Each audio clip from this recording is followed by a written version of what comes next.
குருவோட ஆதிக்கத்தில், குருவோட அனுகூலத்தில், முருகப்பெருமானுடைய அனுகூலத்தில் அந்த பிறக்கும் போதே பார்த்தீங்கன்னு சொன்னால் அந்த குருவுக்கே உண்டான தெய்வீகமும் சாத்வீகமும் அன்பும் கருணையும் எதையுமே கற்றுக்கணுங்கிற ஆசையும். விசாகத்திட்ட ஒரு தனி சிறப்பு என்ன அப்படின்னு கேட்டிங்கன்னா, எனக்கு எல்லாம் தெரியும் அப்படின்ற மமதை இவர்களிடத்துல இருக்காது. அந்த குரு மாதிரியே ஒரு பெரிய மனிதர்களாக, ஒரு லட்சியவாதிகளாக, ஒரு சமுதாயத்தில் ஒரு பெரிய அந்தஸ்து படைத்தவர்களாக. ஏன்னா குருனா புத்திரகாரகன் அப்படின்னு பேரு. பார்ப்பதற்கு ரொம்ப ஸ்மார்ட்டா இருப்பாங்க, மாடர்னா இருப்பாங்க, ஆனா மிகப்பெரிய பழமைவாதிகளாக இருப்பார்கள். யாராவது ஒருத்தர் ரெண்டு பேர் சண்டை போட்டுட்டு இருக்காங்க, ரெண்டு பேர் வந்து குழப்பமான மனநிலையில இருக்காங்க, தீர்வு கிடைக்காம இருக்கிறாங்க அப்படின்னு சொன்னா விசாக நட்சத்திரக்காரர்கள்ட்ட போய் பேசினா அதற்கு தீர்வு, அதற்கு முடிவு, அதற்கான சரியான ஆலோசனையை அவர்கள் சரியாக சொல்லுவார்கள். பெற்ற தாய் தந்தையே, அதாவது இந்த விசாகம் என்பது பிறக்கும்போது ஒரு டிசிப்ளின் வேணும்னு நினைக்கிறாங்க, ஒழுக்கமா இருக்கணும் அப்படின்னு நினைப்பாங்க. கரெக்டா குரு அதே மாதிரி ஆச்சாரம், அனுஷ்டானம், தெய்வ பக்தி எல்லாத்தையும் கொண்டுட்டு வந்துடுவார்.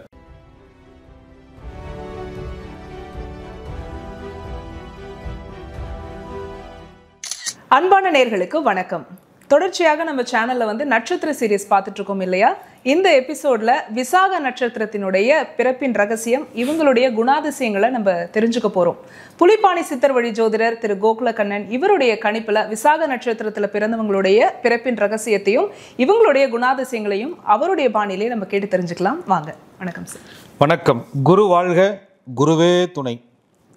ஆக்சுவலாக நம்ம வீடியோஸ் நிறைய பார்க்கும்போது கமெண்ட்ஸ்லாம் வந்து படிக்கும்போது எல்லாருமே எனக்கு இப்படியே நடக்குது, கரெக்டாக இருக்குது அப்படிங்கிற மாதிரி சொல்கிறாங்க. நீங்கள் சொல்லக்கூடிய ஒவ்வொரு விஷயமும், அதுவும் அவங்க மனசை பாதிக்கிற மாதிரியான வாழ்க்கையில் நடந்திருக்கக்கூடிய விஷயங்கள் எல்லாமே ஈஸியாக கனெக்ட் ஆகுது அப்படிங்கிற மாதிரி சொல்லியிருக்காங்க சார். ஸோ இது தொடர்ச்சியாக இதுக்கான வழிபாடும் வந்து அவங்க எதிர்பார்த்து காத்துட்ருக்காங்க. நம்ம அடுத்தடுத்து போடவிருக்கோம். இருந்தாலும் இப்போ வந்து விசாக நட்சத்திரம் இவங்களுடைய பிறப்பின் ரகசியம் என்ன, அதை பற்றி சொல்லுங்கள். நிச்சயமாக. அதாவது அந்த பேர்லேயே பாருங்கள், விசாகம்னு சொன்னோடனே வைகாசி விசாகம் நம்ம ஞாபகத்துக்கு வந்துடும். முருகப்பெருமான் அவதரித்த நட்சத்திரம் அப்படிங்கிறது நம்ம நினைவுக்கு வரும். அப்போது ஒரு தெய்வத்தினுடைய நட்சத்திரத்தில் பிறந்த விசாக நட்சத்திரக்காரர்கள் தன்னுடைய நட்சத்திரத்தில் பாதத்தின் அடிப்படையில் அவர்களுடைய ராசி என்பது மாறும். அப்போ விசாக நட்சத்திரம் 1வது பாதம், 2வது பாதம், 3வது பாதம் துலாம் ராசியிலும், 4வது பாதம் அப்படிங்கிறது காலச்சக்கரத்திற்கு 8வது வீடுன்னு சொல்லக்கூடிய விருச்சக ராசியிலும் அமர்ந்து உட்கார்ந்துருக்கும். அப்போ என்னுடைய ராசி, நான் விசாக நட்சத்திரம் ஆனால் நான் விருச்சகமாக இருக்கேன் அல்லது துலாமாக இருக்கேன் அப்படிங்கிறது உங்களுடைய பாதத்தை பொறுத்து. 4ஆம் பாதம்னா கண்ணை மூடிட்டு விருச்சக ராசின்னு சொல்லிடலாம். 1, 2, 3 பாதங்கள் துலா ராசின்னு சொல்லலாம். ஆனால் இந்த பிறப்பினுடைய ரகசியமாகப்பட்டது எப்படி நடக்கும் அப்படின்னு சொன்னால், குருவோட ஆதிக்கத்தில், குருவோட அனுகூலத்தில், முருகப்பெருமானுடைய அனுகூலத்தில் அந்த தேவர்களின் தலைவன் இந்திரன் பிறந்த அந்த அற்புதமான அந்த நட்சத்திரத்தில் பிறந்த இவர்கள் அந்த பிறக்கும் போதே பார்த்தீங்கன்னு சொன்னால் அந்த குருவுக்கே உண்டான தெய்வீகமும் சாத்வீகமும் அன்பும் கருணையும் எதையுமே கற்றுக்கணுங்கிற ஆசையும். விசாகத்திட்ட ஒரு தனி சிறப்பு என்ன அப்படின்னு கேட்டிங்கன்னா, எனக்கு எல்லாம் தெரியும் அப்படின்ற மமதை இவர்களிடத்துல இருக்காது. சின்ன பிள்ளை மாதிரின்னு வச்சுக்கோங்களேன். அந்த குழந்தை மாதிரி ஒரு விஷயம் அவங்களுக்கு புரியல அப்படின்னு சொன்னால் ரொம்ப எவ்வளவுக்கு கீழே இறங்கி போய் அதை கற்றுக்க முடியுமோ அந்த குருங்கிற அந்தஸ்து, குருங்கிற ஆசானுக்கு கொடுக்கக்கூடிய மரியாதையாக இருக்கட்டும், அந்த விஷயத்தை வந்து கிரகிக்கிறது, உள்வாங்கிறது, அதை கண்ணில் பார்த்துக்கிட்டே இருந்து காதில் கேட்டுக்கிட்டே இருந்து இதுக்கு வேறெல்லாம் என்ன செய்தால் சரியாக இருக்குன்னு சொல்லி கொடுப்பவர்களை விட ஒருபடி கூட நம்ம வந்து செய்து காட்டணும், சாதித்து காட்டணும் அப்படின்ற எண்ணமெல்லாம் அந்த விசாகத்திட்ட 4 பாதங்களுக்குமே உரிய ஒரு அடிப்படை குணம்னு சொல்லலாம். இதில் 1வது பாதம், 2வது பாதம், 3வது பாதத்தை பொறுத்து அந்த குரு மகா தசா அப்படின்ற ஒரு அமைப்பில் இவங்க பிறப்பாங்க. அந்த பாதத்தை பொறுத்து குருவோட அந்த திசையினுடைய அளவு என்பது குறையும். அதை நான் தசாபுத்தி சீரியஸில் 2வது பார்ட்டில் நம்ம தெளிவாக சொல்லிடுவோம். அப்போ இந்த குருவினுடைய ஆதிக்கத்தில் இவங்க பிறந்ததுனால அந்த குரு மாதிரியே ஒரு பெரிய மனிதர்களாக, ஒரு லட்சியவாதிகளாக, ஒரு சமுதாயத்தில் ஒரு பெரிய அந்தஸ்து படைத்தவர்களாக. ஏன்னா குருனா தனகாரகன் அப்படின்னு பேரு, புத்திரகாரகன் அப்படின்னு பேரு. இந்த காசும், இந்த பணமும், இந்த புகழும், இந்த செல்வமும் என்னுடைய குழந்தைகளுக்காக என் வாழ்க்கையை நான் அர்ப்பணிக்கிறேன். என்னுடைய அடுத்த ஜென்ரேஷன் என் பேர் சொல்றபடி வாழணும், அடுத்த தலைமுறை என்னை இன்னார் அப்படின்னு சொல்லணும் அப்படின்ற எண்ணம் எப்பயுமே வந்து விசாக நட்சத்திரக்காரர்களுக்கு இருக்கிறதுங்கிறது இயல்பு. பார்ப்பதற்கு ரொம்ப ஸ்மார்ட்டா இருப்பாங்க, மாடர்னா இருப்பாங்க, ஆனா மிகப்பெரிய பழமைவாதிகளாக இருப்பார்கள். பழைய விஷயங்களை படிக்கணும், கிரகிக்கணும், பழசை தெரிஞ்சுக்கணும், நம்மளுடைய வரலாறு என்ன, ஹிஸ்டரி என்ன, நம்மளுடைய ஆன்மீகம் என்ன சொல்லுது, கீதா என்ன சொல்லுது. அது மட்டும் இல்லாமல் மதப்பற்று, தன்னுடைய அந்த கலாச்சார பற்று, இது ரொம்ப விசாக நட்சத்திரக்காரர்கள்ட்ட இருக்கும். ஏன்னா குருனா ஒழுக்கம், குருனா சாத்வீகம், குருனா ஆன்மீகம். அது பிறப்பிலேயே அந்த கருவிலேயே அந்த விசாகத்தினுடைய அமைப்பு இருப்பதால இவர்களுக்கு இறைவன் கொடுத்த ஒரு மாபெரும் பொக்கிஷம்னே சொல்லலாம். என்ன ஒண்ணு, அப்பப்ப பாத்தீங்கன்னு சொன்னா ஒரு சின்ன விஷயத்துக்கு கூட இவங்க வந்து ரொம்ப மனசு கலங்கி போயிடுவாங்க. அந்த குழந்தைத்தனங்கிறது எல்லா விஷயத்திலையுமே இருக்கும். என்னையா இவ்வளவு பெரிய மனுஷனா இருக்கிறாரு, தனியா உட்காந்து ஒரு மாதிரி ஃபீல் பண்றாங்களே, இவ்வளவு பெரிய இவங்க வந்து ஒரு பெரிய பொறுப்புல இருக்கக்கூடிய ஒரு பெண்ணா இருக்கிறாங்க, ஒரு பெண்ணா இருந்து இவ்வளவு சாதிச்சிருக்கிறாங்க, ஆனாலும் இன்னும் அந்த குழந்தைத்தனம் போகலையே அப்படின்னு அந்த குரு வந்து அப்பப்ப இவர்களுடைய ராசிக்கு 5ஆம் அதிபதி, துலாம் ராசியாக இருந்தால் 6ஆம் அதிபதி. அப்படி இந்த நட்சத்திரத்துக்கு நிறைய சிறப்புகள் இருந்தாலும் கூட இதை வந்து ஒவ்வொரு நட்சத்திரத்திற்குமே ஒரு கர்ம பதிவுன்னு சொல்லுவாங்க. புண்ணிய பதிவும் இருக்கு, கர்ம பதிவும் இருக்கு. அந்த அடிப்படையில் இந்த விசாக நட்சத்திரம் என்பது ராகு பகவானுடைய கர்ம பதிவு பெற்ற நட்சத்திரம் அப்படின்னு சொல்றோம். சரி, இவ்வளோ நேரம் நல்ல விதமா சொல்லிட்டு இருந்தீங்க. ஆனா இந்த ராகுவோட கர்ம பதிவு நட்சத்திரம் அப்படின்னு சொல்றீங்கல்ல சார், இதனால எதுவும் அவங்களுக்கு?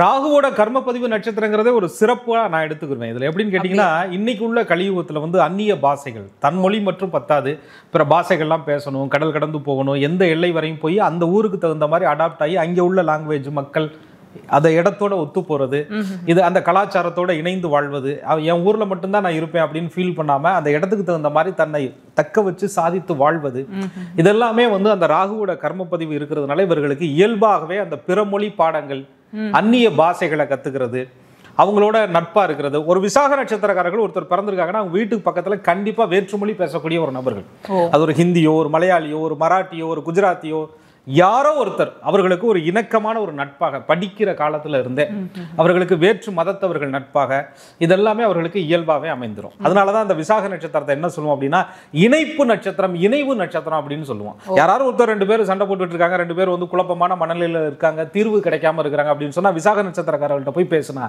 அதற்கு தீர்வு, அதற்கு முடிவு, அதற்கான சரியான ஆலோசனையை அவர்கள் சரியாக சொல்லுவார்கள். அந்த இணைப்பு அப்படிங்கிறது இவர்கள்ட்ட வந்து எப்பயுமே இருக்கக்கூடிய ஒரு நட்சத்திரம். முருகப்பெருமான் பாருங்க, அந்த காதல் திருமணத்தினுடைய முன்னோடின்னு சொல்லலாம், ஜாதி மறுப்பு திருமணத்தினுடைய முன்னோடின்னு சொல்லலாம். அப்படிப்பட்ட அந்த முருகன் அவதரித்த இந்த நட்சத்திரத்திலே பிறந்தவர்கள் காதல் திருமணம் செய்வதில் ரொம்ப கைதேர்ந்தவர்களாக சில நேரங்களிலே இருந்து விடுகிறார்கள். அந்த வாழ்க்கையில நடக்கக்கூடிய தசாவளனை பொறுத்து அதுதான் ராகுவினுடைய கர்ம பதிவு. இந்த நாடு விட்டு நாடு போய் காதல் பண்றது, மதம் விட்டு மதம் காதல் பண்றது, இனம் விட்டு இனம் காதல் பண்றது, இந்த இதெல்லாம் இவர்களுக்கு அந்த வாலிப வயசுலயே ராகு பகவான் வந்து கொடுத்துறாரு. ஆனா என்ன ஒண்ணு, அந்த குருவோட குழந்தைத்தனம் இருக்கிறதுனால, அந்த குருவோட அன்பு, பாசம், யதார்த்தம், எதையும் நம்புறது, இந்த குணங்கள் எல்லாம் அவர்களுக்கு இருக்கிறதுனால அந்த ராகுவினுடைய ஆதிக்கம் என்பது நயவஞ்சகம், சூழ்ச்சி, இந்த மாதிரி ஆட்களை இவர்கள் ஈஸியா இனம் கண்டுபிடிக்க முடியாது. இவர்களுக்கு அந்த தெளிவு இருக்கும். அது துலாத்துல விசாகம் இருப்பவர்கள் எடை போட்டுக்கிட்டே இருப்பாங்க, எங்கேயோ தப்பா போகுதே, ஏதோ நமக்கு மாறா இருக்குதே, நமக்கு சரியில்லாம இருக்குதே அப்படின்னு துலாத்துல பிறந்தவர்கள். விருச்சிகத்துல பிறந்தவர்கள் கோபமா இருக்கும், அதை வந்து வெளிப்படுத்த முடியாத அளவுக்கு ஒரு மாதிரி மனசுக்குள்ள ஒரு மாதிரி அழுத்தங்கள் இருந்துகிட்டே இருக்கும். நல்லவே அப்படிங்கிறத, கெட்டமே அப்படிங்கிறத கண்டுபிடிச்சிருந்தாலும் கூட வெளிப்படுத்த முடியாம இன்னும் சான்ஸ் கொடுப்போமே, இன்னும் வாய்ப்பு கொடுப்போமே அப்படின்னு அப்படியே காத்துக்கிட்டே இருப்பாங்க. ஆனாலும் கூட இவர்கள் அந்த கண்டுபிடிச்சு காத்திருந்து அதுக்கப்புறம் அந்த விஷயத்தை சாதிக்கிறதுக்கு முன்னாடி எதிரியினுடைய சூழ்ச்சி வலையால் விசாக நட்சத்திரக்காரர்கள் பின்னப்படுகிறார்கள். அதற்கு காரணம் ராகுவோட கர்ம பதிவு. நிறைய படிக்கிற வயசுல கூட இந்த கர்ம பதிவு இவர்களுக்கு பாதிப்பதில்லை. அந்த சம்பார்த்தனை பண்ணும்போது, காதல் பண்ணும்போது, தொழில் பண்ணும்போது, அடுத்த பார்ட்னரை சேர்த்துக்கும் போது, அதுக்கப்புறம் வந்து ஒரு வீடு வாசல் கட்டும்போது, இந்த மாதிரி விஷயங்கள் எல்லாம் பார்த்தீங்கன்னா ஒருத்தரை நம்பி பொறுப்புகளை ஒப்படைக்கிறாங்க. விசாகத்தில் பிறந்தவர்கள் பெரும்பாலும் வெளிநாடு, வெளியூர், வெளிமாநிலம் இப்படி தன்னுடைய வாழ்க்கையை நடத்துறாங்க. அப்போ என்ன பண்ண முடியும், தன்னுடைய சொந்த சித்தப்பா, தன்னுடைய சொந்த அண்ணன், தன்னுடைய பெரியப்பா, தன்னுடைய மாமா அப்படின்னு சொல்லி அந்த பொறுப்பை அவர்களிடத்துல விசாக நட்சத்திரக்காரர்கள் ஒப்படைக்கும் பொழுது அந்த பொறுப்புக்கு அவர்கள் உண்மையாக இருப்பதில்லை. அப்ப இவங்க ஒரு பக்கம் சம்பாரிச்சு கொடுத்துக்கிட்டே இருக்க வேண்டியது, இங்க ஒரு பக்கம் பணம் போயிட்டே இருக்க வேண்டியது. பெற்ற தாய் தந்தையே விசாக நட்சத்திரக்காரருக்கு ஒரு கட்டத்தில் ஆப்போசிட்டா போறதுக்கு, முருகனுக்கு ஆப்போசிட்டா போன மாதிரி தான் எங்கிட்ட அந்த புரிதல் வந்து பிரச்சனையான மாதிரி இந்த விசாக நட்சத்திரக்காரர்களை பற்றி புரிந்து கொள்வதற்கு அடுத்தவர்களுக்கு சரியான சூழ்நிலை இல்லாத காரணத்தினால இவங்க புரிய வைக்கிறதுக்கு ட்ரை பண்ணி பார்த்துட்டு ரொம்ப அழுத்து போய் போட அப்படின்ட்டு போற மாதிரி ஒரு சூழ்நிலையெல்லாம் இந்த ராகு கொடுப்பார். விசாக நட்சத்திரத்தினுடைய வாழ்க்கை என்பது அந்த தசாவளன்களுடைய அடிப்படையில் தான் அந்த கர்ம பதிவு அப்படிங்கிறத ராகு செயல்படுத்துவார். சரி சார், ஆனா இந்த விசாக நட்சத்திரத்துல பிறந்தவங்களுக்கு ராகு மகாதசை நடக்குமா? அதாவது எப்படி பாருங்க, விசாகம் என்பது குரு பகவானுடைய திசையில பிறக்கிறாங்க. அதுக்கப்புறம் சனி திசை 19 வருஷம், புதன் திசை 17 வருஷம், கேது மகாதிசை 7 வருஷம், சுக்கிர மகாதிசை 20 வருஷம், சூரியன் 6 வருடம், சந்திரன் 10 வருடம், செவ்வாய் 7 வருடம். ராகு திசை வரும்போது வந்தா என்ன, வரலன்னா என்ன அப்படின்ற மாதிரி முதுமையில் ராகு திசை. சில பேர் அட்டன் பண்ண முடியும், சில பேர் அட்டன் பண்ண முடியாது. 80 வயதுக்கு மேல 70 வயதுக்கு மேல அந்த ராகு திசை வந்தா பார்த்துக்கலாம் அப்படின்ற மாதிரி தான் இருக்கும். ஆனா திசை வரலைனாலும் தலைவர் அந்த கர்ம பதிவை ஒவ்வொரு தசாபலன்களுடையும் அவருடைய புத்தின்னு ஒன்று வரும். குரு பகவானுடைய திசையில ராகுவோட புத்தி, சனி மகா திசையில ராகுவோட புத்தி, புதன் மகா திசையில ராகுவோட புத்தி. அந்த ராகுவினுடைய புத்தி வந்தாலும் சரி, திருவாதிரை, சுவாதி, சதயம் இந்த நட்சத்திர சாரங்களிலே உங்கள் சுய ஜாதகத்திலே ராகுவோடு நட்சத்திரங்களிலே கிரகங்கள் நின்றாலும் சரி, அந்த புத்தி நடக்கும்போது உங்களை லேசாக அப்படி ஷேக் பண்ணுவார். அப்போதைக்கு உங்களுக்கு ஆர்வம் வரும், இதை செய்யலாம், அதை பண்ணலாம், இவங்க சப்போர்ட்டாக இருக்காங்க, இவங்க உதவியாக இருக்கிறாங்க அப்படின்லாம் உங்களுக்கு வந்து அந்த ராகு ஒரு மாயை வலையை அப்படி விரிப்பார். அந்த நேரத்தில் நீங்கள் உங்கள் ஜாதகத்தில் கவனமாக உங்கள் லக்னத்திற்கு அந்த ராகு ஃபேவராக இருக்கிறார். அது அப்படி நெகட்டிவாக தான் நடக்கணுங்கிறது கிடையாது. அதே ராகு வந்து நான் தான் சொன்னேன், பல திறமைகளை கற்றுக் கொடுக்கறது, ஒரு நாள் இரவுல பெரிய மனிதன் ஆக்குறது, இந்த ஷேர் மார்க்கெட்டு, பன்மடங்கு பண விருத்தி, இதெல்லாம் ராகுவினுடைய தயவு இல்லாமல் நடக்கவே நடக்காது. அது விசாக நட்சத்திரக்காரர்களுக்கு அது கைவந்த கலை. ஏன்னா துலாம்ங்கிறதே சுக்கிரனுடைய வீட்டில் இருக்கக்கூடியது. சுக்கிரன் என்பதே அழகு, ஐஸ்வர்யம். அதே மாதிரி விருச்சகங்கிறதும் சும்மா 8ஆம் இடம் வரும். மேசத்துக்கு 8ஆம் இடங்கிறது ரகசியம், ரகசியமான பணம், மறைமுகமான பணம், எப்ப வேணாலும் வரலாங்கிற பணம், உன்னை போட்டு வச்சிருந்த திடீர்னு எனக்கு எதிர்காலத்துக்கு சேவிங்ஸ்ல வரக்கூடிய பணம், இதெல்லாமே பாத்தீங்கன்னா அந்த விசாகத்தினுடைய ஒரு அமைப்பா வரும். அப்படி அந்த ராகு திடீர் அதிர்ஷ்டங்களையும் கொடுப்பார். ஆனா உங்க லக்னத்திற்கு ஃபேவரா இல்லாம இருந்து, அல்லது லக்னத்திற்கு அவயோகாதிபதிகள் ராகுவினுடைய நட்சத்திரங்கள்ல இருந்து, அல்லது லக்னத்திற்கு யோகம் நடத்தக்கூடிய கிரகங்களை ராகு பகை நீசம் பெற்று பார்த்து இருந்தால் அந்த புத்தி காலங்களில் வீழ்ச்சியை சந்திப்பது என்பது விசாகத்திற்கு பெரிய மன உளைச்சலை கொடுக்குங்க. மென்டல் ஸ்ட்ரெஸ்ஸை கொடுக்கும். படிக்கிற வயசில் படித்ததெல்லாம் மெமரியில் நிற்காது. கல்யாண வயசில் எதை தேர்வு பண்ணுறதுங்கிறது ஒரு முடிவு வரும். எல்லாம் பார்த்தீங்கன்னா அப்படியே பெரிய ரிச்சாக பெரிய ஆட்களை கொண்டுட்டு வந்து அப்படியே மனமேடையில் நிறுத்துகிற மாதிரி நிறுத்துவார். ரொம்ப வரங்கள்லாம் பரவாயில்லையே, நம்ம படிப்புக்கு நம்மளுடைய டேலண்ட்டுக்கு இவ்வளோ பெரிய வாய்ப்புகள் எல்லாம் இறைவன் கொடுத்துருக்கிறானே அப்படின்னு நீங்கள் நினச்சி போகும்போது கடைசியில் பார்த்தீங்கன்னா 3 நாள் கழிச்சு தான் தெரிய வரும், எல்லாமே போலி, எல்லாமே மாயை, எல்லாத்துலேயும் நம்ம சிக்கிக்கிட்டோம் அப்படின்ற மாதிரி ஃபீல் பண்றதெல்லாம் அந்த கர்ம பதிவு இவர்களுக்கு இருப்பதால் வரக்கூடிய விஷயம். சரி, என்னதான் இவங்களுக்கு கர்ம பதிவு இருந்தாலும் ஏதாவது ஒரு தசை கண்டிப்பா இவங்களுக்கு வாழ்க்கையில யோகம் கொடுக்கும்ல. எந்த தசை இவங்களுக்கு வாழ்க்கையில நல்ல மாற்றத்தை கொடுக்கக்கூடிய யோகமான தசையா இருக்கும்? நிச்சயமா கர்ம பதிவு இல்லாதவர்கள்னு யாரும் கிடையாது. எல்லாருமே கர்மா தான் பிறவியே இல்லையா? அப்படி பார்க்கும்போது விசாக நட்சத்திரம் குரு பகவானுடைய நட்சத்திரத்தில் பிறக்கிறாங்க. குரு தசை ஜனனத்திலே வந்துடுது. அதுக்கப்புறம் வர்ற தசபுரம் பாருங்களேன், சனி பகவான் 19 வருஷம் முழுமையாக இருப்பாங்க, புதன் 17 வருஷம் இருப்பாங்க, கேது 7 வருஷம் இருந்துட்டாலும் சுக்கிரன் வருவாங்க. இந்த மூணுமே பார்த்தீங்கன்னு சொன்னால் சனி புதன் கேதுவை கம்மி பண்ணி சுக்கிரனை எடுத்துக்கிடுவோம். இது எல்லாமே பார்த்தீங்கன்னு சொன்னால் அந்த சுக்கிரன் அணி லக்னங்கள், அசுரகுரு அணி லக்னங்கள் அப்படின்னு சொல்கிறாங்க. அதாவது ரிஷபம், மிதுனம், கன்னி, துலாம், மகரம், கும்பம் இதெல்லாமே அசுரகுரு அணி லக்னங்களுக்கு ஃபேவரான லக்னம். அந்த லக்னமாக இருக்கும்போது இந்த 3 தசைகளும் நல்ல இடங்களில் இருந்தால், ஒன்று இந்த லக்னத்தில் பிறந்தவங்களுக்குலாம் இந்த திசையெல்லாம் நல்லதை தராதா? மேஷத்தில் பிறந்தா சனி நல்லதை தராதா? விருச்சிகத்தில் பிறந்திருந்தா புதன் நல்லதை தராதா? அட்டமாதிபதியை வந்து கெடுத்துருவாரா அப்படின்னு கேட்டால், அட்டமாதிபதி திசைகள் ராஜயோகம் பெற்றவர்கள் நிறைய இருக்கிறார்கள் விசாக நட்சத்திரத்திலே பிறந்தவர்கள். அப்போ என்ன அப்படின்னு சூட்சமம் இருக்குன்னா, அந்த நவாம்ச நிலை என்பது மாறும். இது விசாக நட்சத்திரத்துல 1ஆம் பாதத்துல பிறந்திருக்கும், நவாம்ச நிலை மாறுது. 2ஆம் பாதம் நவாம்ச நிலை, சந்திரன் நிலை மாறும். 3ஆம் பாதம் பாருங்களேன், விருச்சகத்துல வந்து சந்திரன் நீசம் பெறார். விசாக நட்சத்திரம் 4ஆம் பாதத்துல பிறந்து சந்திரன் விருச்சகத்துல நீசம் பெற்று இருக்கிறான்னு நினைச்சுக்கிட்டு இருக்கும்போது நவாம்சத்துல சந்திரன் கடகத்துல ஆட்சி என்ற நிலையை பெறுவார். அப்ப நீச பங்கம் ஆயிடுது. அதே போல விசாகத்துல சந்திரன் நீசம் பெற்றிருப்பார், வீடு கொடுத்த செவ்வாய் உச்சம் பெற்றிருப்பார், அல்லது வீடு கொடுத்த செவ்வாய் சுப கிரகங்கள் இணைவோடு இருப்பார். அப்போ ஒரு கிரகம் வந்து நீச்சமடையுது, ஒரு கிரகம் வந்து ஒரு மாதிரி திசையை நடத்துது, நெகட்டிவா இருக்குது அப்படின்னு சொல்றது லக்னம் அப்படின்றது அடிப்படை விதியாக இருந்தாலும், சுய ஜாதகத்துல அந்த கிரகம் என்ன பொசிஷன்ல இருக்கு, அந்த கிரகத்தை எந்த கிரகம் பார்க்குது, அந்த கிரகத்தோட எந்த கிரகம் இணைந்து இருக்கு, அந்த கிரகத்திற்கு வீடு கொடுத்தவன் எப்படி இருக்கிறார், நவாம்ச அங்கிசவான் எப்படி இருக்கிறார், எத்தனை பரல்கள் கடந்திருக்கு, எத்தனை அஷ்டவர்க்கத்தில் எப்படி இருக்கு, இப்படிலாம் நிறைய கணித முறைகள். நீங்க ராசி நவாம்சம் பாவகத்தை தாண்டி கிட்டத்தட்ட ஒரு ஜாதக கட்டத்தில் எடுத்துக்கிட்டோம்னு சொன்னா அப்படியே ஒவ்வொரு கட்டமா தசாம்சம் சோடாம்சம் போய்கிட்டே இருக்கும். அப்போ இந்த ஃபில்டர் பண்ணி பார்க்கும்போது தான் ஒரு கிரகத்தினுடைய ஸ்தான பலம் என்ன, அந்த கிரகம் என்ன செய்ய காத்திருக்குங்கிறத ஃபைனல் ரிசல்ட்டுக்கே கொண்டுட்டு வர முடியும். அதனால எனக்கு வந்து நான் வந்து விருச்சக ராசியில் விசாக நட்சத்திரத்தில் பிறந்தேன், துலா ராசியில் விசாக நட்சத்திரத்தில் பிறந்தேன், எனக்கு இப்போ புதன் திசை நடக்க போகுது, சனி திசை எண்டில் இருக்கேன், புதன் திசையில் நான் ஒரு தொழில் செய்ய போகிறேன், செய்யலாமா? தாராளமாக செய்யலாம், லக்னத்திற்கு நல்லாக இருந்தால். எனக்கு கேது திசை நடந்துகிட்டு இருக்கு, நான் கெட்டு போக போகிறேன், எல்லாத்தையும் வித்துட்டு ஊருக்கு வந்துடுவா? வேண்டாம். கேது திசையே நடந்துகிட்டு இருந்தாலும் கேது என்ன நிலையில் இருக்கிறார், எந்த கிரகத்தால் பார்க்கப்படுறார், குரு சம்பந்தம் இருக்குதா அப்படிங்கிறத பொறுத்து நிறைய அனுபவஸ்தர்கள், நிறைய ஞானிகள், நிறைய முன்னோர்கள் மூல நூல்களில் அழகாக கொடுத்துருக்குறாங்க. உத்தர காலாமிரதத்தில் நீங்கள் எடுத்து பார்த்தீங்கன்னு சொன்னால் ஒரு கிரகத்தினுடைய ரூப பலம் எப்படி இருக்குது அப்படிங்கிறத பொறுத்து அந்த கிரகத்தினுடைய யோகங்களை நிர்ணயிக்கலாம் அப்படின்னு சொல்கிறாங்க. அதை பொறுத்து தான் பலன்கள் நடக்குமே தவிர இந்த தசை தான் யோகம் பண்ணும், இந்த தசை அவயோகம் பண்ணணும்னு ஒரு ஸ்டாண்டர்டான விஷயத்தை நம்ம நட்சத்திர பலன்களில் சொல்ல முடியாது. சரி, இவங்களுக்கு இந்த ராகுனால கலப்பு திருமணம் நடக்கலாம் அப்படின்னு சொல்லியிருந்தீங்க. ஒருவேளை முறையான திருமணம் நடந்திருந்தாலும் இவங்களுடைய திருமண வாழ்க்கை எப்படி இருக்கும்?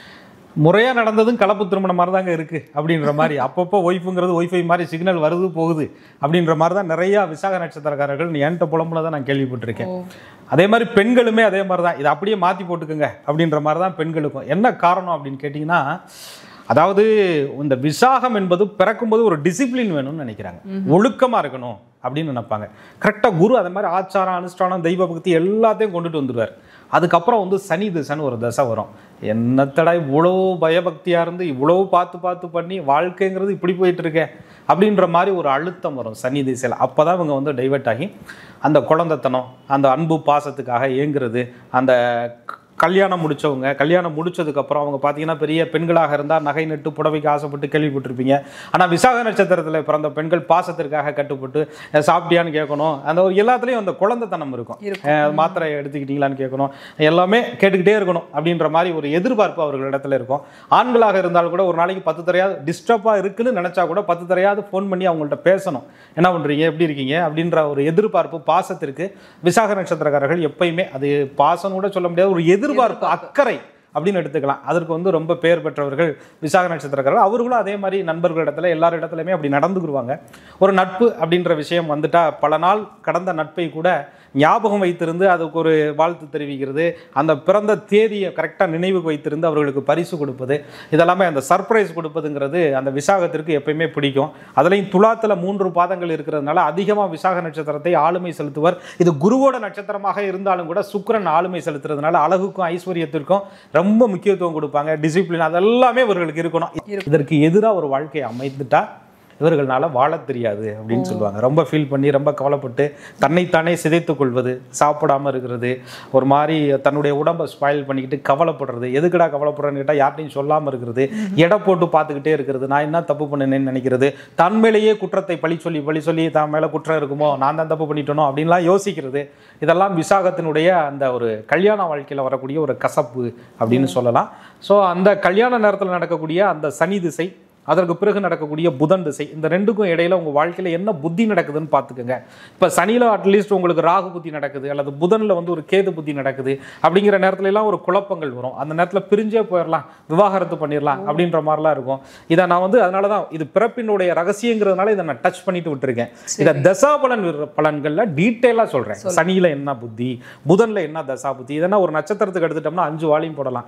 இது என்ன தசை நடக்கும், இதுக்குள்ளே என்ன புத்தி நடக்கும், இந்த புத்திக்கும் எப்படி இருக்கும், தசாநாதனுக்கு புத்திநாதனுக்கு எங்க இருந்தா என்ன பலன்கள் நடக்கும், தசாநாதன் என்ன நட்சத்திர பாதத்தில் இருந்தா என்ன பலன்கள் நடக்கும், அதுக்கு என்ன வழிபாடு ஸ்தலங்கள் இருக்கு, இந்த கர்ம பதிவை நீக்குவதற்கான ஆலயங்கள் என்ன, இந்த நட்சத்திரத்தை பலப்படுத்தி இந்த நட்சத்திரத்தினுடைய பேரொருளால் நீங்க வழிபட வேண்டிய தெய்வம் என்ன, இதனுடைய அதிர்ஷ்ட குறியீடுகள் என்ன, நீங்க வச்சுக்கக்கூடிய பொருட்கள் என்ன, உங்களை சுத்தி இருக்கக்கூடிய ரகசியங்கள் என்ன, உங்களை சுத்தி வரக்கூடிய நபர்கள் யாரு, நல்ல விஷயங்களை நீங்கள் ஈர்ப்பதற்கு உண்டான சூழ்நிலைகள் என்ன, இது அத்தனையுமே நம்ம ஒவ்வொரு பார்ட்டா அப்படியே தெளிவா சொல்லிடலாம். சரி, இப்போ இவங்க வந்து நிறைய எதிர்பார்ப்புகள் வச்சிருப்பாங்க, நிறைய பாசமா இருப்பாங்க, அது வந்து ஒரு அக்கறை அப்படின்னு சொல்லியிருந்தீங்க. இப்போ திருமண வாழ்க்கை சரியா இல்லைனாலும் அவங்களுக்கு மனசு வந்து கொஞ்சம் கஷ்டப்படும். அப்படி இருக்கும்போது இவங்களுடைய திருமண வாழ்க்கை இவங்க எப்படி தேர்ந்தெடுத்தா கரெக்டா இருக்கும்? ரொம்ப சிம்பிளுங்க. திருமணம் பொறுத்த விஷயத்துல கணத்துல வந்து ராட்சச கணம், மிருகத்துல வந்து பெண் புலி, பறவையில வந்து குருவி, மரத்துல வந்து விளாமரம், நாடியில வந்து வாமப்பட்சுவ நாடி, ரஜ்ஜுல வந்து இறங்கு வயிறு ரஜ்ஜு அப்படின்னு சொல்றாங்க. அப்ப திருமண பொருத்தம் பார்க்கும்போது இதுக்குள்ளதான் சூட்சமம் இருக்கு. கணம் அப்படின்னா குணத்திற்கு சம்பந்தம் இருக்கு. அங்கே சொல்லுவாங்கல்ல, தினப்பொருத்தம், கணப்பொருத்தம், மகேந்திரம், ஸ்திரீ திருக்கம், ராசி அதிபதி, யோனி, ரஜ்ஜு, வேதை, நாடி, மரம், பார்ப்பதற்கு இது 12 மாதிரி இருக்கும். ஆனா இதுக்குள்ள ஒருத்தருடைய வாழ்க்கையினுடைய முழு இணைப்புமே அதுக்குள்ள வந்துடும். உன் மனசு என் மனசு எப்படி இருக்கு, உனக்கும் எனக்கு இல்லற வாழ்க்கை எப்படி இருக்கு, உனக்கு எனக்கு குழந்தை எப்படி பிறக்கும், உன் ஃபேமிலிக்கும் என் ஃபேமிலிக்கும் நட்பு எப்படி இருக்கும், நம்மளுடைய சந்ததிகள் எப்படி இருப்பாங்க, உன்னுடைய மாங்கல்ய பலம் எப்படி இருக்கும், என்னுடைய ஆயுள் எப்படி இருக்கும், அத்துணையுமே இதுக்குள்ள வந்துடும். இந்த மரம்னு ஃபிக்ஸ் பண்றதெல்லாம் சும்மா சாதாரண விஷயமே கிடையாது. அதுல கூட பால் உள்ள மரம், பால் இல்லாத மரம், இதனால இத்தனை வருஷம் கடந்து குழந்தை பிறக்கும், இது இத்தனாவது பாதத்துல வந்தா இந்த கோவிலுக்கு போனா அப்படி தீர்வு பார்க்கலாம் அப்படின்லாம் திருமண பொறுத்த விஷயங்கள ரகசியங்கள் சொல்லப்பட்டிருக்கு. அதையும் மீறி சில தவறுகள் நடக்குதுன்னா அது பரம்பொருள். நம்ம அடிப்படையில் பார்க்கும்போது கொஞ்சம் தெளிவாக பார்த்துக்கணும். உங்களுக்கு என்ன தசை நடக்குது, உங்கள் இணை வரப்போறவருக்கு என்ன தசை நடக்கும். சரி, இது ரெண்டுக்கும் தகுந்த மாதிரி ஆண்டவன் ஏற்கனவே இணைச்சு வச்சுட்டான் அப்படின்னு வச்சுக்கோங்களேன். இதுதான் இது இன்னாருக்கு இன்னார்னு முடிவு பண்ணிட்டாங்க அப்படின்னா இது ரெண்டையும் பார்த்துக்கிட்டு சரி இதுக்கு தகுந்த மாதிரி நம்ம எப்படி இணைவு பண்ணுறது அப்படின்னு முடிவு பண்ணலாம். உதாரணத்துக்கு வந்து விசாகத்திற்கு விசாகமே பொருந்தாது, புனர்பூசம் பொருந்தாது, புரட்டாதி பொருந்தாது. இதெல்லாம் ரஜ்ஜு அப்படின்ற விஷயத்தில் வந்து தட்டும், அதாவது மாங்கல்ய கயிறு பொருத்தம் வராது அப்படின்னு சொல்லுவாங்க. விசாகம் என்பது பெண் புலியா வர்றதுனால புலிக்கு பசு பகை அப்படின்னு சாஸ்திரத்தில் சின்னையா புலிக்கு மானுதான பகை டிஸ்கவரி சேனல் மாதிரி சொல்லிட்டு இருக்கேன் கூடாது. அதாவது புலி அப்படின்னா தாம்பத்திய பொருத்தத்தில் பசு பகை அப்படின்னு வருது. அப்போ வந்து உத்திராட நட்சத்திரமும் உத்திர நட்சத்திரமும் இதற்கு பொருந்தாத நட்சத்திரம் அப்படின்னு எடுத்துக்கிறாங்க. பெண் நட்சத்திரத்திலிருந்து ஆண் நட்சத்திரம் இத்தனாவது நட்சத்திரமாக வந்தால் பொருத்தம் இல்லை அப்படின்னு சாஸ்திர கணக்கு இருக்கு. இதெல்லாம் வச்சு ஒரு பொருத்தத்தை ஃபிக்ஸ் பண்ணி இந்த நட்சத்திரத்தில் பிறந்தவர்கள் குருவினுடைய ஆசியோடு பிறப்பதனால, முருகப்பெருமான் அவதரித்த நட்சத்திரத்திலே பிறப்பதனால, இந்திரனுடைய நட்சத்திரத்திலே பிறப்பதனால, அந்த யாகசாலையினுடைய தலைவனுடைய நட்சத்திரத்திலே பிறப்பதனால இவர்கள் ஒரு திருமணம் பண்ணுறத ஒரு கோவிலில் ஒரு யாக வேள்வி முன்னாடி ஒரு திருமணத்தை நடத்தினா, அல்லது ஏற்கனவே திருமணம் நடத்தி எனக்கு பல பிரச்சனை இருக்குங்க அப்படின்னு சொன்னால் ஒரு யாக வேள்வி நடத்தி அந்த வேள்வியில் இவர்களுடைய பிரச்சனைகள் எல்லாம் சமர்ப்பணம் பண்ணி வீட்டில் வந்து ஒரு கணபதி ஹோமமோ சுதர்ஷன ஹோமமோ பண்ணி அந்த சொல்லுவாங்கள்ல சொக்கர் மீனாட்சி திருக்கல்யாணத்தை பார்த்து வர இந்த விசாக நட்சத்திரக்காரர்களுக்கு தாம்பத்திய குடும்ப வாழ்க்கை சிறப்பாக இருக்கும். தொழில் வளர்ச்சிக்கும் நிறைய சூட்சமங்கள் இருக்குது. இதை நம்ம ஒவ்வொரு பார்ட்லையும் தெளிவாக சொல்லலாம். நிச்சயமா. சரி சரி, இப்போ முக்கியமான விஷயம் வந்து தொழில் தான். இந்த தொழில் அப்படின்னு எடுத்துக்கும் போது இந்த விசாக நட்சத்திரத்தில் பிறந்தவங்க என்னென்ன தொழிலை வந்து தேர்ந்தெடுக்கிறாங்க? இவங்க ஒரு 2 ராசியை இணைக்கிறாங்க பாருங்க. அதாவது வந்து துலாத்தில் விசாக 3 பாதம், விருச்சகத்தில் விசாக 4ஆம் பாதம். இது செவ்வாய் வீடு, அது சுக்கிரன் வீடு. செவ்வாய்ங்கிறது எப்பயுமே ஃபோர்ஸ், அதாவது வந்து அரசாங்க வேலை, இராணுவம், கட்டிடம் சம்பந்தப்பட்ட பொறியாளர்கள், இந்த மாதிரி டிபார்ட்மெண்ட், மைன்ஸ் டிபார்ட்மெண்ட்டு, அதிகார வர்க்கங்கள், போலீஸ் துறை எல்லாமே பார்த்தீங்கன்னா விருச்சகத்துக்குள்ளே வந்துடுது. அதே மாதிரி 8ஆம் இடம் காலச்சக்கரத்துக்கு இருக்கிறதுனால புதையல், அந்த மறைமுகமான டிடெக்டிவ் ஏஜென்சி, இதெல்லாமே மறைமுக விஷயங்களை கண்டுபிடிக்கிறது, இதெல்லாமே பார்த்தீங்கன்னா சாஃப்ட்வேர் ஃபீல்டு, அதாவது இதுவரையும் வெளிவராத ஒரு விஷயங்களை வெளியில் சமுதாயத்துக்கு அர்ப்பணிக்கிறது, தூது தொழில், இதெல்லாமே பார்த்தீங்கன்னா அந்த விருச்சகத்துக்குள்ளே வரக்கூடிய ஒரு அமைப்பாக இருக்குது. அது நீர் ராசிங்கிறதுனால கடல் கடந்து போகிறது, வெளிநாட்டிலேயே செட்டில் ஆகிறது, அங்கேயே போய் தொழில் பண்ணுறது, அங்கே வேலைக்கு இருந்துட்டு அந்த தொழிலையே எடுத்து செய்கிறது, உணவகங்கள் நடத்துறது, இதெல்லாமே வந்து அந்த விசாகம் விருச்சகத்திற்கு ஒத்து வரக்கூடிய தொழிலாக இருக்குது. துலாம்னா சொல்லவே வேண்டாம், கலை, அழகு, ஃபேஷன் டிசைனிங், ஜவுளி தொழில், ஆடை ஆபரண தொழில்கள், இது எல்லாத்துலேயுமே பார்த்தீங்கன்னா அந்த கோல்டு தொழில், தங்கத்துக்கான தொழில்கள் அப்படின்ற அமைப்புகள்லாம் அந்த துலாம் அப்படின்னு சொல்லக்கூடிய விசாகம் 3 பாதங்களுக்கு வருது. என்னை பொறுத்தவரையும் தொழிலை தீர்மானிக்கும் போது எப்படி தீர்மானிக்கணும் அப்படின்னு சொன்னால், நீங்கள் துலாம் விருச்சகம் அப்படின்னா விருச்சகத்திற்கு 10வது ராசி சிம்மமாக வரும், துலாத்திற்கு 10வது ராசி கடகமாக வரும். நீங்கள் எந்த லக்னத்தில் பிறந்தீங்கிறது ரொம்ப முக்கியம். உதாரணத்துக்கு ஒரு தனுசு லக்னமாக பிறந்திருக்கீங்க அப்படின்னு சொன்னால் உங்கள் விருச்சகத்திற்கு 10ஆம் அதிபதினு சொல்லக்கூடிய சூரியன், தனுசு லக்னத்திற்கு 10ஆம் அதிபதினு சொல்லக்கூடிய புதன், இவர்கள் 2 பேருடைய தொடர்பு எப்படி இருக்குன்னு பார்த்து தான் தொழிலை தேர்வு பண்ணணும். அப்படி தேர்வு பண்ணால் கண்டிப்பாக அவங்களுக்கு அது பிடித்ததாக இருக்கும். ஒரு தொழில் எப்போ பிடிக்கும், தொழிலுக்கு உங்களை எப்போ பிடிக்கும் அப்படின்னா, தொழிலை நீங்கள் நேசித்தா தொழில் உங்களை நேசிக்கும். அப்போ நம்ம நேசிக்கிற விதமாக நம்ம ஜாதகத்தில் என்ன பிராப்தம் இருக்கோ அந்த பாதையை தேர்வு பண்ணி அந்த தொழிலை உருவாக்குற நட்சத்திர குறியீடுகளை முறையாக பயன்படுத்தி அதற்கான வழிபாடு ஸ்தலங்களில் போய் வேண்டுனா நமக்கான தொழிலை அதுவே தேடி கொண்டுட்டு வந்து நம்ம கையில் கொடுக்கும். நேயர்களே, இந்த எபிசோட்ல நம்ம விசாக நட்சத்திரத்தில் பிறந்தவங்களுடைய பிறப்பின் ரகசியம் நிறைய விஷயங்கள் பேசணும் இல்லையா? இதில் எந்தெந்த விஷயங்கள்லாம் உங்களுடைய வாழ்க்கையோடு ஒத்து போயிருக்கு அப்படிங்கிறத கீழே கமெண்ட்ல பண்ணுங்க. அதே மாதிரி நாங்கள் அப்லோட் பண்ணக்கூடிய அடுத்தடுத்த வீடியோஸ் உங்களுடைய டைம் லைனுக்கே வரணுமா? ஆஸ்ட்ராலஜர் கோகுலக்கண்ணன் யூடியூப் சேனலை உடனடியாக நீங்கள் சப்ஸ்கிரைப் பண்ணிக்கோங்க. இந்த வீடியோவை நீங்கள் வாட்ச் பண்ணதுக்கு மிக்க நன்றி. மிக்க நன்றி. குரு வாழ்க, குருவே துணை.